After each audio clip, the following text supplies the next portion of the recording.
SwayamPrabha. Digital India. Educated India.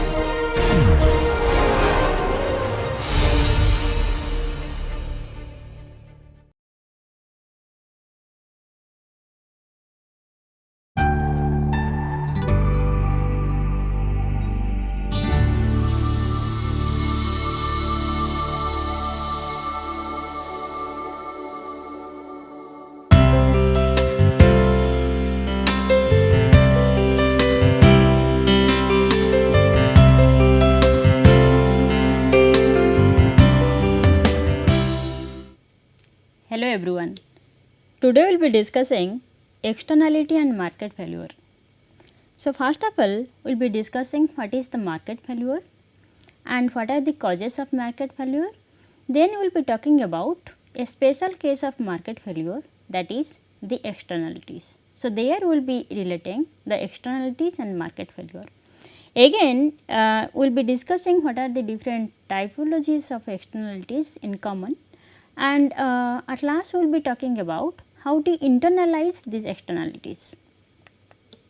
So let us start with the market failure case. So what is the meaning of market failure and why we are saying that this is a problem, and then we are talking about what are the probable causes of market failure so that we can correct this case.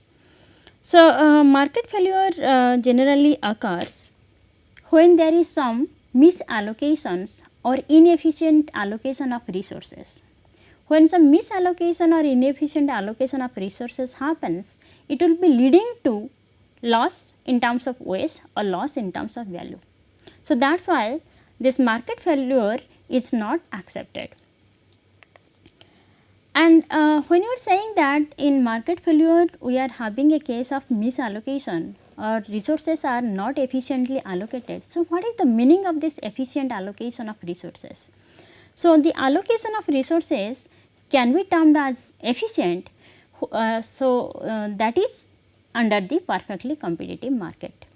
So when these conditions that price equates the marginal cost of production, then if this condition is fulfilled, we are saying under the perfectly competitive market we do have this efficient allocation of resources.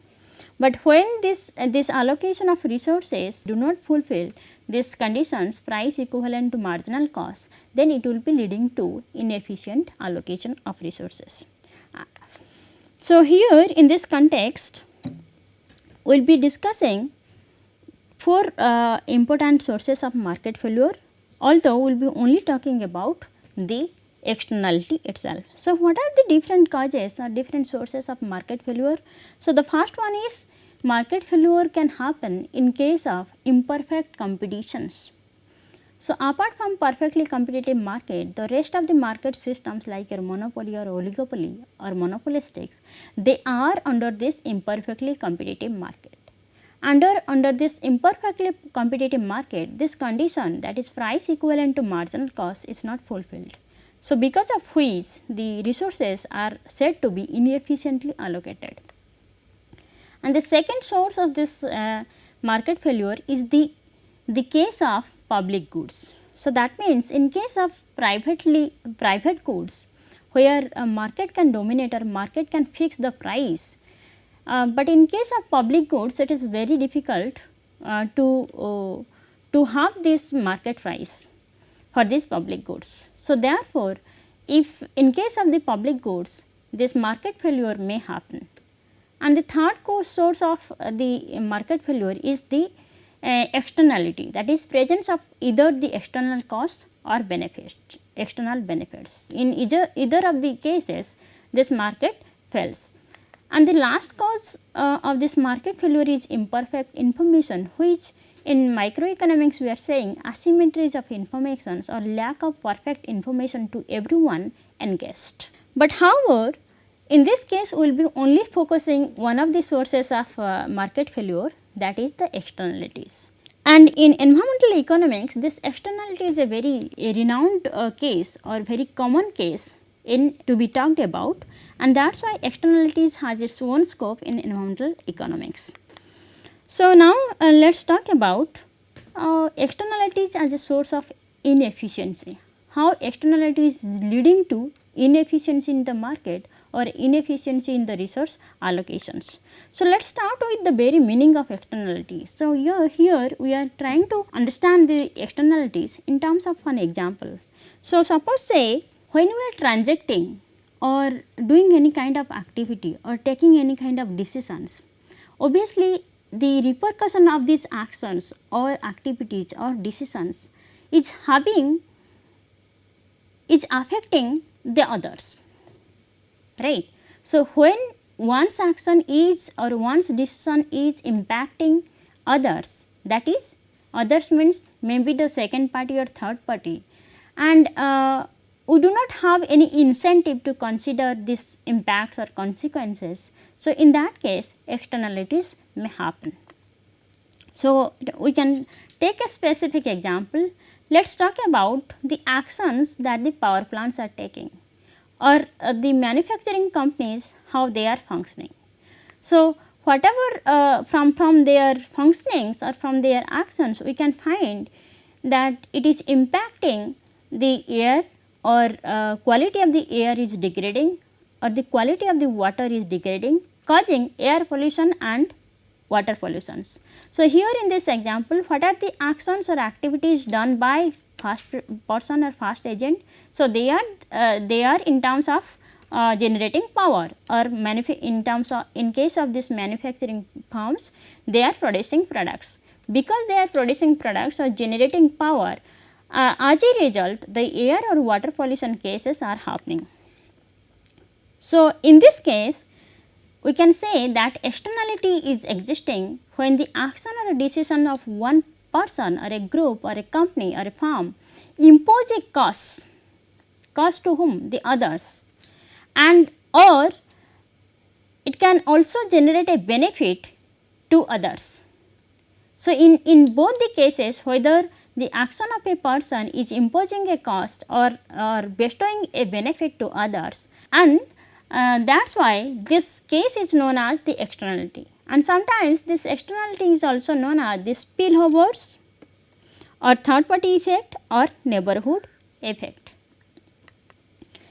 And here in this case inefficient decisions occur when decision makers fail to consider what is the social cost and social benefits.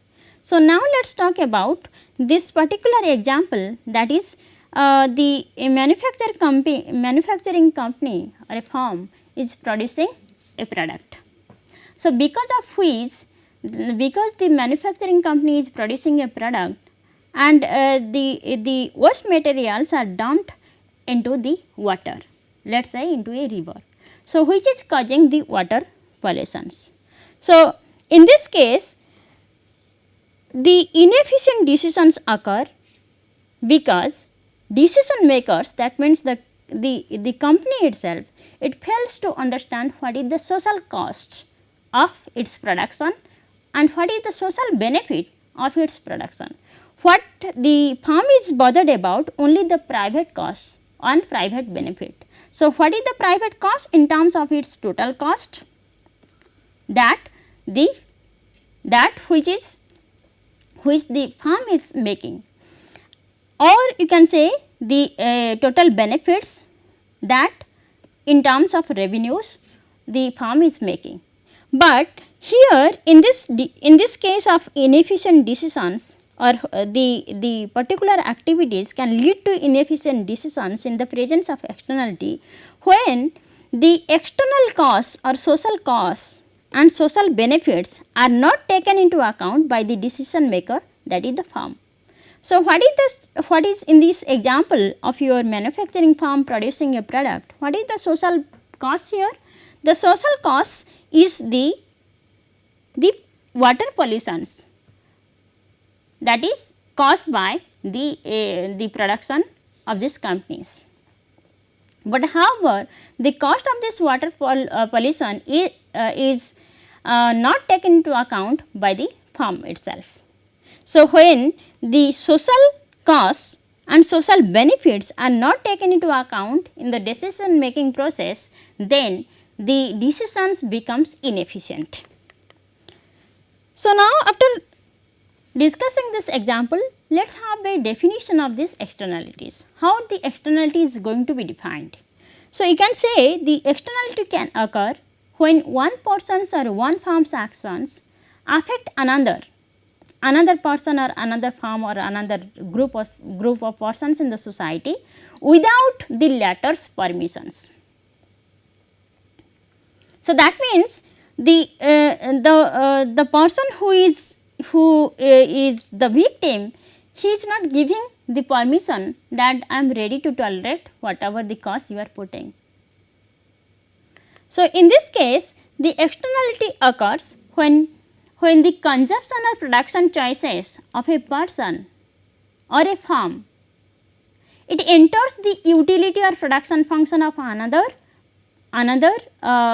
person or another firm without their permissions or having compensated. So, in this case what you can say, let us talk about the consumption first.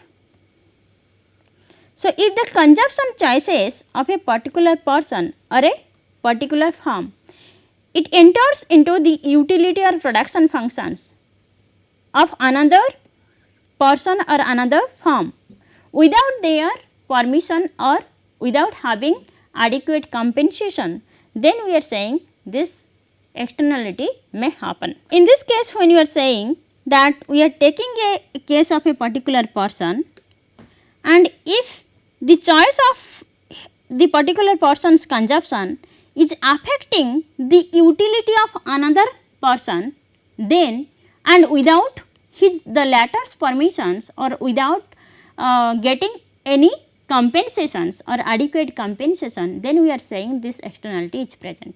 So, similarly is the case of production, when a particular firm is producing and its action is reflected or it is impacted on the production function of another firm without any compensation or without getting permission from the latter, then obviously the externality will be happening.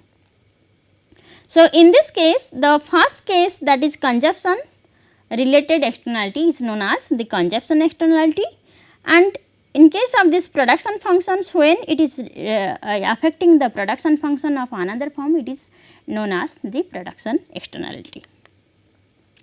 However, we do have certain exceptional cases. So, what is the exceptions that we need to take into account in case of consumption of productions? So, if the consumption or productions are transacted in the market, then this externality is not taken into account, because they are included in the consumption functions or production functions, and that is why they are transacted.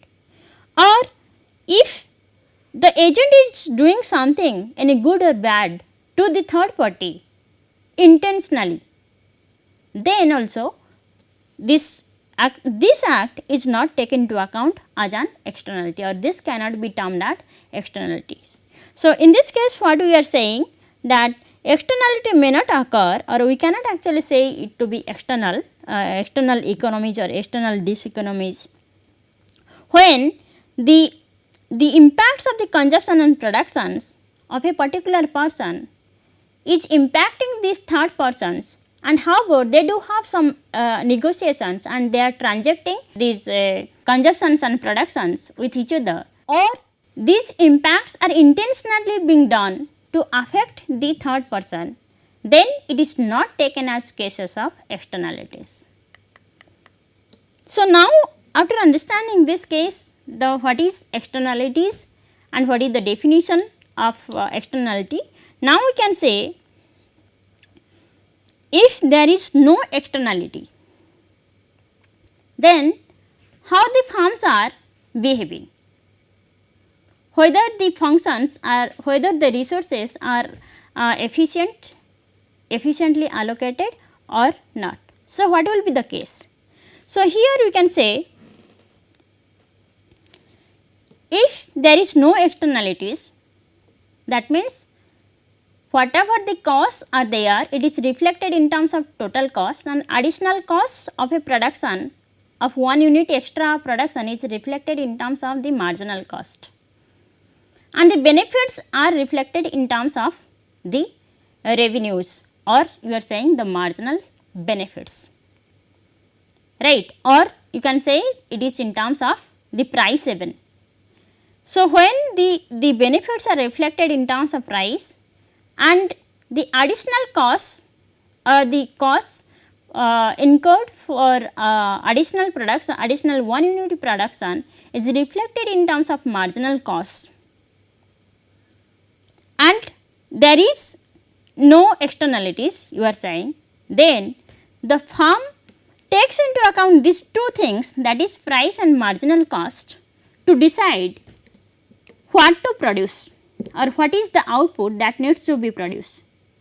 So, for this decision what amount of output to be produced, the firm takes into account two variables, that is one is the price and the second one is marginal cost. And then the firm compares and weighs the full benefits of additional production, that is to the society, and with respect to the full cost of that particular production activity and how it is impacting the society. And as you understand from the common microeconomics principles, this price of a product, it is accepted as a measure of additional units of the product. Therefore, those consumers who are valuing this additional product worthy or worth of price, they will be ready to purchase it. And obviously, when those consumers who are valuing this worth to be less than the price, then they will not go for purchasing the product. So, in a simple case you can say, if marginal cost is equivalent to price, then the production will be efficient. So, what is the marginal cost? So, here you can say the marginal cost is summation of all costs that is borne by the society or which is affecting the society, and if this marginal cost is equivalent to price, then the production will be efficient, and each unit of production it will be generating more benefits over its costs. And if you are considering a profit maximizing perfectly competitive firm, they will be continue to produce till the point at which these conditions get satisfied. So, that means production can be continued up to the point where price is equating with the marginal cost, right, and that is why you can say that the allocation of resources are efficient. So, now let us understand the same logic in terms of a graphical representation. So, here we are taking this case of profit maximizing firm in the absence of externality. So, that means we are saying there is no externality to be present.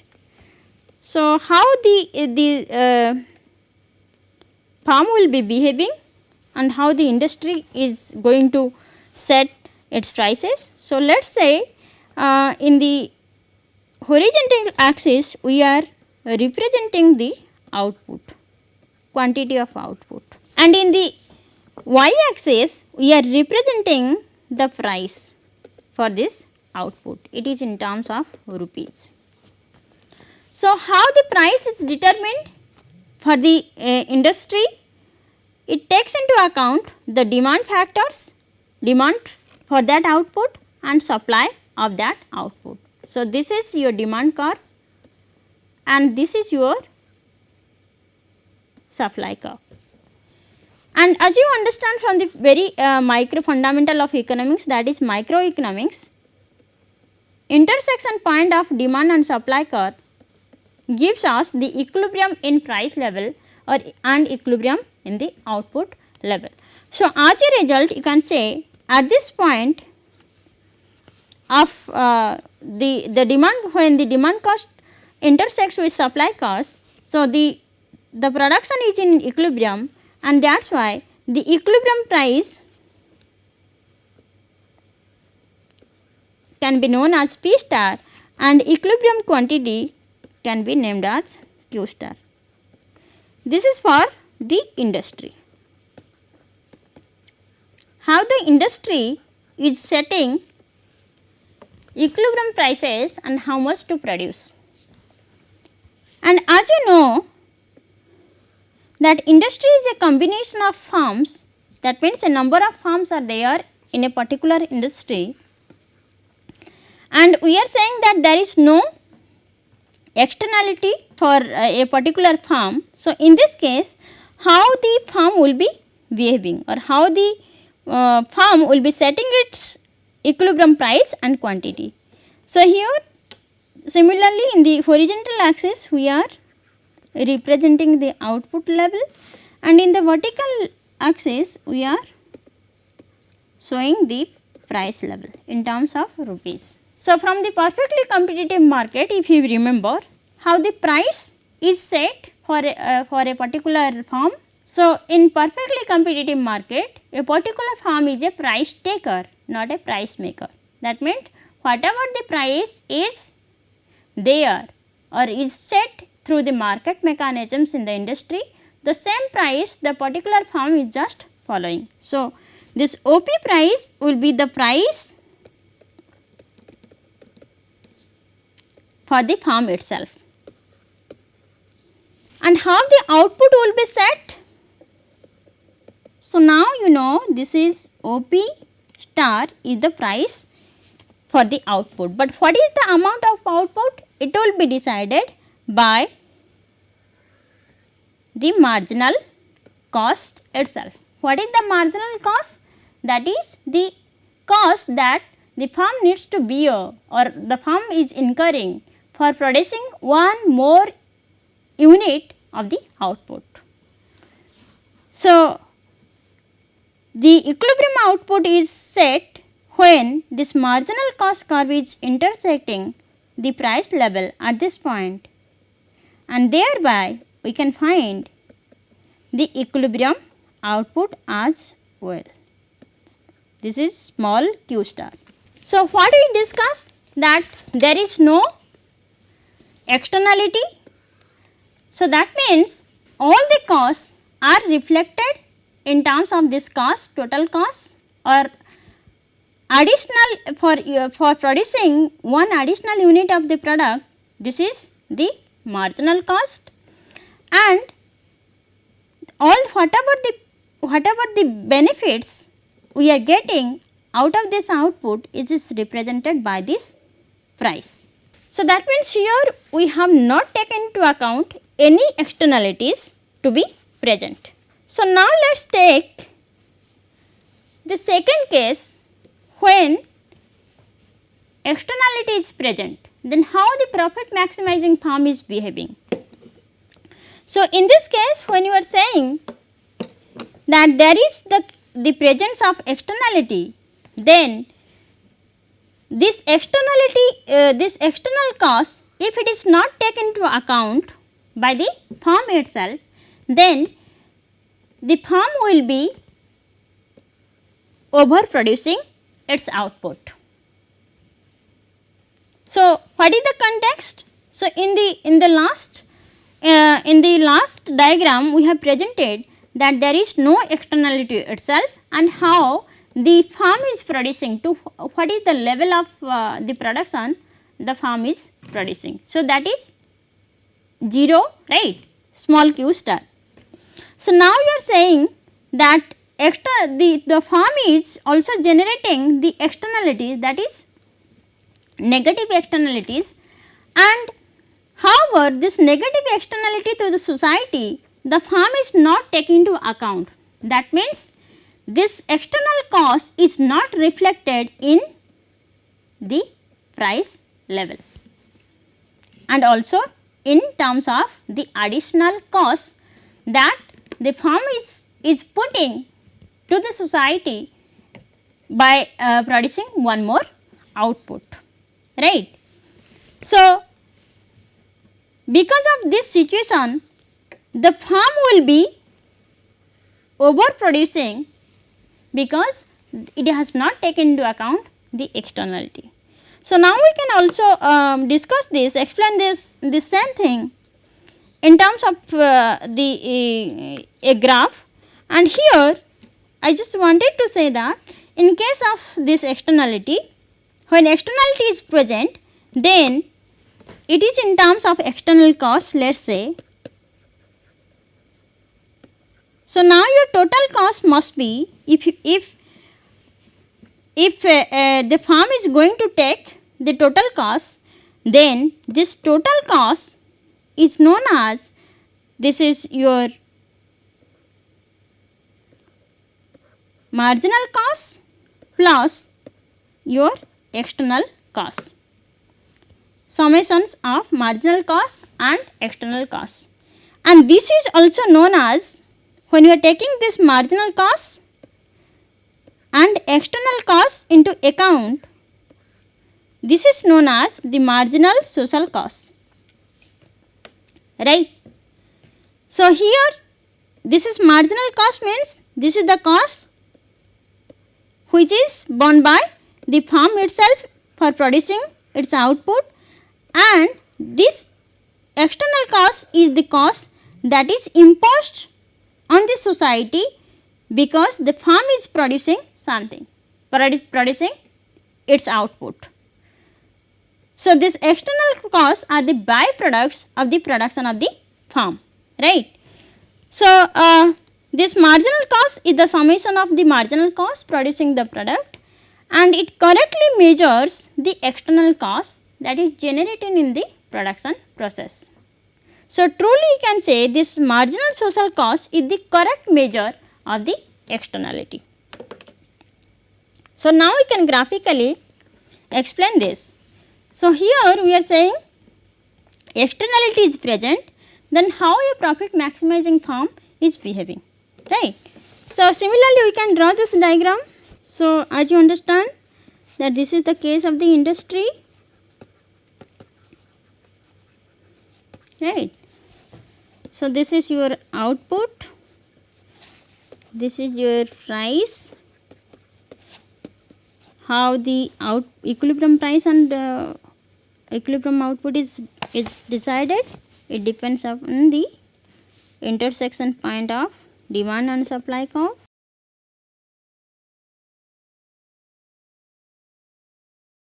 So, this is the point of intersections, and thereby you are finding the equilibrium price and equilibrium quantity for the industry. Now, we are saying how the prices and output, equilibrium price and output are being determined. So, this is again the same price, this is the output, and this is for a particular firm, right. So, firm is a price taker. So, industry's price is the price of the farm itself. So, what is the output the firm needs to produce? Depends on the marginal cost of the production. So, when marginal cost is intersecting the price level or price equivalent to marginal cost, the firm is producing the output or deciding this is the level of output to be produced, right. So, now the question is why the firm will be continuing to produce till this point, so that OQ star will be the equilibrium quantity, because if the firm is thinking to produce at this level, right, then what is the marginal cost? This is the level of marginal cost, and what is this? The price. So, that means this much of the benefits the firm is losing. That is why the firm can expand its productions, right, till this point where the marginal cost is equivalent to price. So, as a result, the efficient allocation of resources can happen. But if the firm is continuing to produce beyond this Q star point, let us say this point, at this point what is the price? This is the price. What is the cost that the firm has to incur? So, this is the cost, this is the price, this is the cost. That means, this is the benefits and this total one is the cost. So, here obviously you can say the cost is greater than the benefits. So, as a result the firm will not be interested to produce further, because when costs are greater than benefits, the firm will be incurring the losses, right. So, here if the firms are expanding its production, it is actually gaining, profiting, right. So, this is how we can say the things are the firm is choosing that what level of output it has to produce. Now, the question is that there is presence of externality, right. So, in case of externalities, as you understand, we need to take into account the external cost, right. So, now instead of taking this marginal cost, what else we need to take? We need to take the external cost itself. Marginal cost plus external cost is your social marginal cost, right. So, how we are finding this? That means, we need to take into account this external cost. Let us say, and external cost is more than this price or marginal cost. So, what you are saying that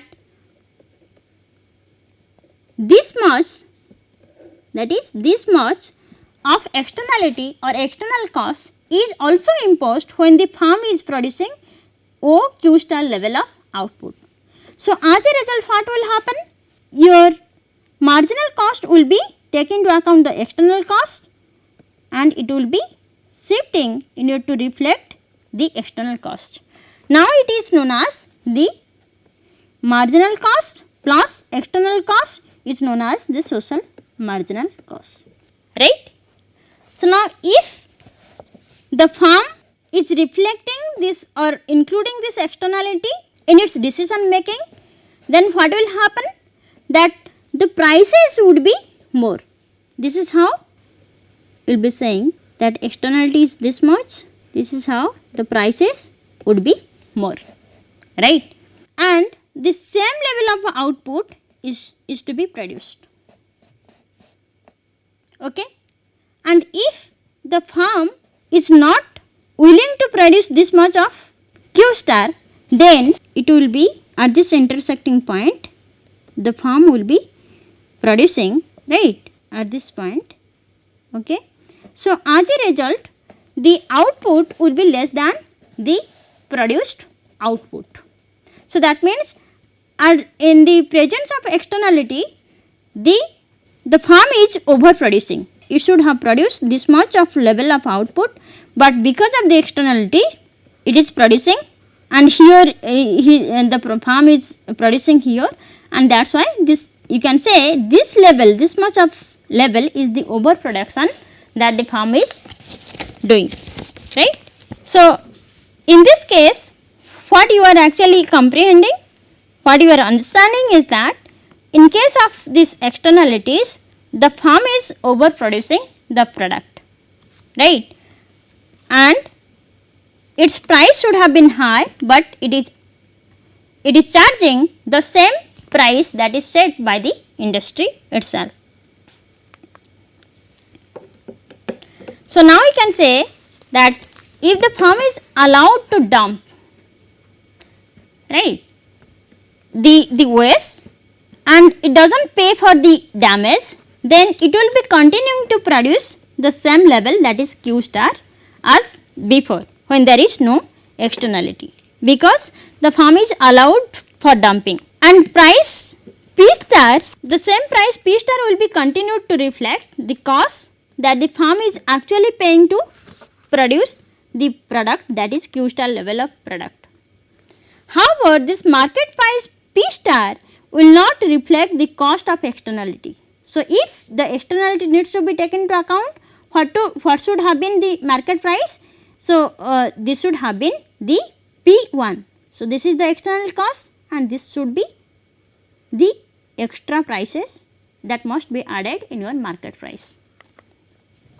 Therefore, you can say at equilibrium price, equilibrium quantity, equilibrium output Q star, the marginal social cost is greater than the market price, that is P star. So, obviously, this P1 is your marginal social cost.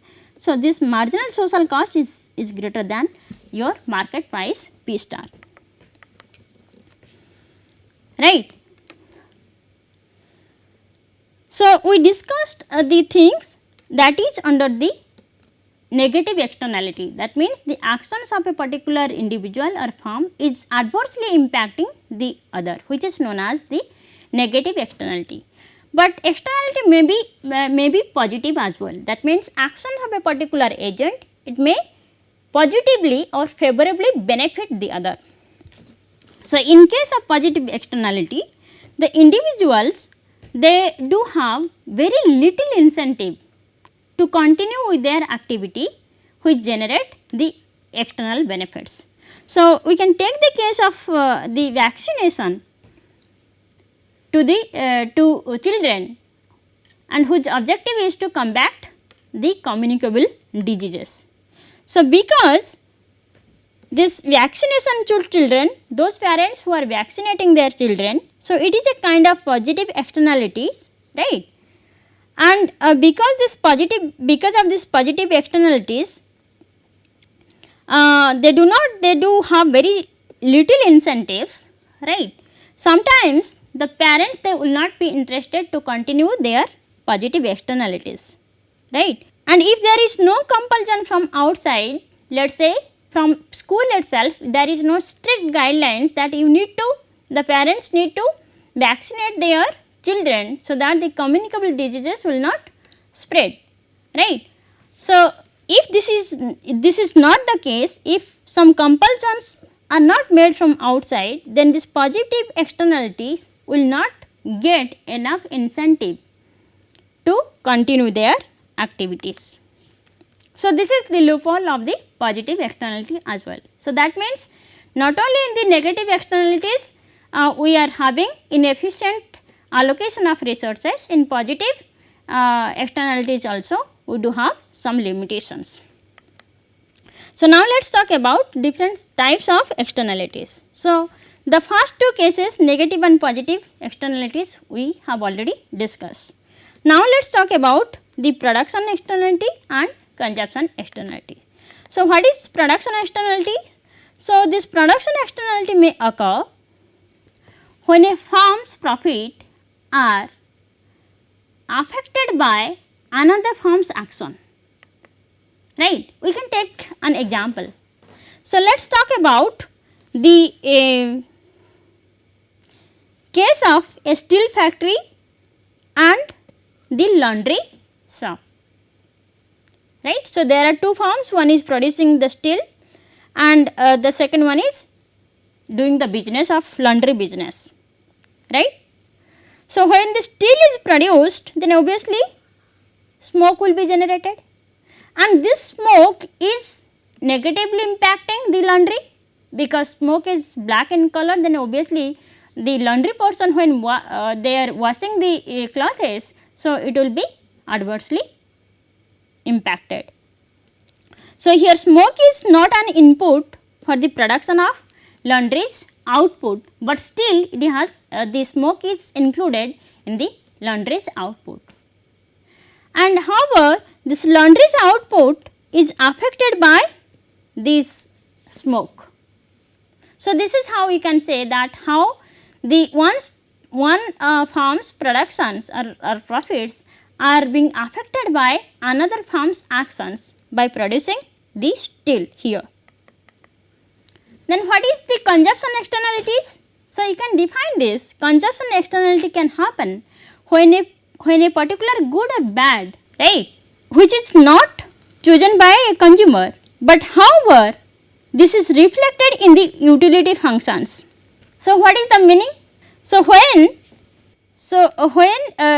you are choosing, the consumer is choosing is not choosing a particular good, right, or a particular bad, but still this utility or disutility is reflected in the utility functions, then it is known as the consumption externalities. So, you can take this example of the externalities that are generated by a paper mill, right, and obviously it is a bad externality or negative externalities in terms of this pollution that is dumped into a river, and the same river is also used for swimming for recreational purposes, right. So, obviously the swimmers, they do not want to consume the pollution discharged by paper mill, but however this is entering into the utility functions or satisfaction level of the swimmers.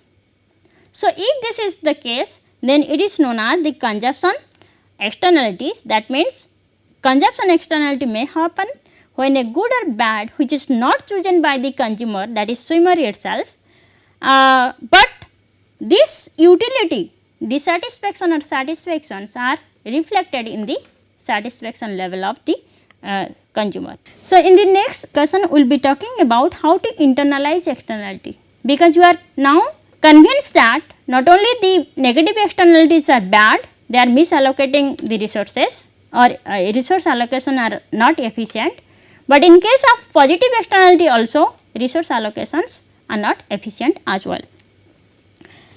So, how to solve this issue of externality or how to internalize the externality so that the market can function well. So, you can define this internalization of externality. It is a kind of process or mechanisms, right. So, these process and mechanisms provide decision makers with incentives to compare and weigh the external costs and benefits, right, of whatever they are doing. So, if the decision makers are weighing the incentives, right, or they are actually taking into account the incentives by weighing the external costs and external benefits out of their activity or decisions, then it is known as the internalizations. Then how it is possible? How this external costs and external benefits can be included? So, it generally we are having 5 different approaches for solving the problem of externalities. The first approach is known as the private bargaining and negotiation. That means those who are suffering and those who are generating the bad, they can negotiate it. They can bargain, they can come together, they can negotiate and accordingly the problem can be solved. So, there is a very well defined model which is propounded by Ronald Coase, that is known as Coase theorem, which he propounded in 1960 and got the Nobel Prize for this externality and social cost. So, this can be one of the mechanisms through which we can internalize the externalities, and this portion will be discussing in the next lecture in terms of your regulatory mechanisms. And the second approach can be in terms of legal rules and procedures. What kind of rules and procedures need to be formed, right, so that the internalization may happen. So, there will be, and again these are the processes will be taken into account, and there we are just saying we need to find out or we need to set the rules and procedures. Just example, who is owning the Ganga river, because Indian government is very much interested to make the Ganga water pure, and because right now the status of Ganga water is really very in a dangerous stage, right, it is polluted, and who is polluting? Obviously the industries are polluting, right. the users are also different users, they are also polluting. So, now the question is that who is having the right over Ganga water, right, and this, so that when the person is doing any kind of action and is impacting the water quality of Ganga, there should not be any problem. So, that means making these legal rules and procedures in defining the property right is also important, and that also we will be discussing in Coase theorem. So, another mechanism is government imposed taxes and subsidies. So, it is one of the popular methods that if someone is doing some negative things and impacting the other person, then obviously his activity, because of his activity, the others are affected negatively and they are the victims.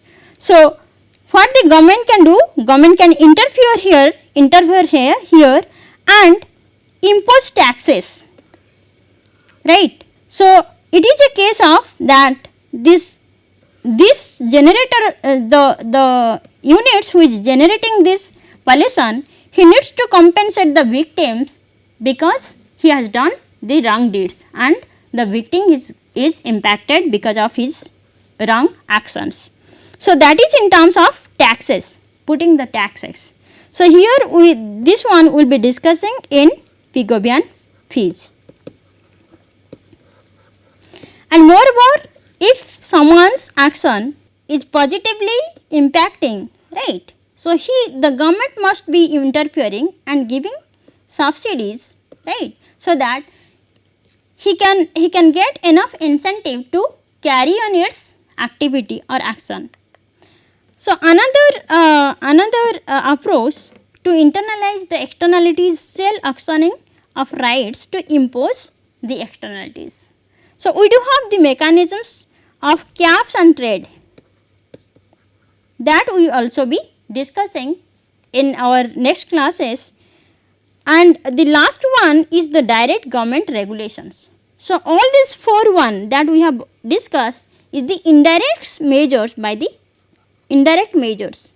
The first one is for the purely private persons without intervention of the government, the private bodies who are creating the problem and who has to tolerate the problem, they are coming together and bargaining and negotiating, right.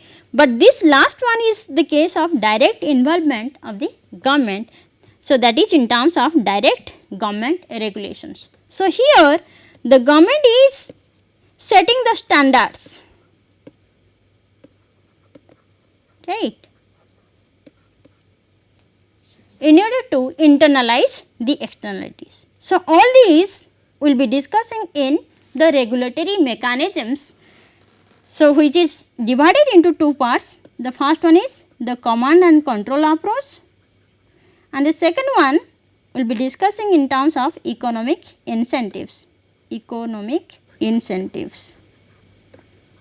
under this regulatory approaches. So, now we are done with this market failure and externalities. So, the suggested reading at the cold start. So, this is the basic reading. Apart from this, you can follow chapter 16 from Principles of Economics from this Case and Fair and Oster book. Thank you very much.